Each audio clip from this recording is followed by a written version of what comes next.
tondu ni twakirwa maternity njega biu ni thirikari ya county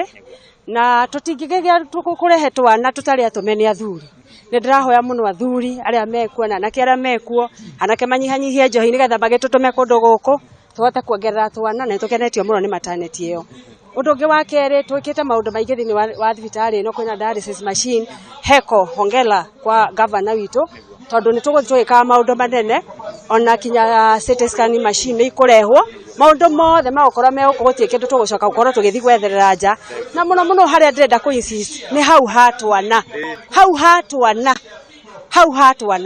tutumwo biu andu matumwo kundu guku maternity no ni onene biu thiini hakui wa Kenya ngima na tutingigia ka maternity tuke guikaraga kuu oro uguo maternity ni tutumwo na ithu ni twitikirite gutumwo andu atumani nao metikire gutumana maundu macio matiga makwagirira nigetha tugie na generation itu ya rucio noke makeria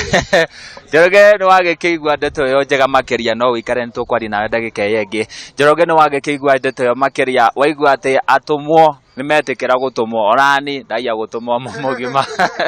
ekejo kimoro kuroma wa studio kuma guku Nyahururu thibitari ni wa Nyahururu county ni ya Laikipia handu-ini ya Kameme TV jitagwo Francis Mwangi wa wira kuroma wa studio Njoroge. Thengio muno Francis wa wira Mwangi wa wira ni undu wa riboti iyo na ndeto iyo ngwihoka ni ya kuingira wega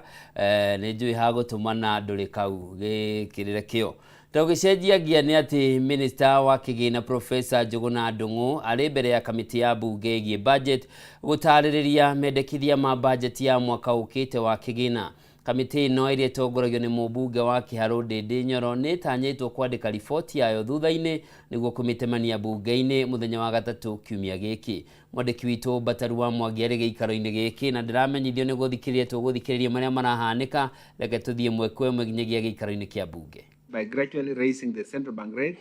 by 550 basis points from 7.5% in May 2022 to 13% in February 2024 in order to maintain price stability consistent with our inflation target of 5%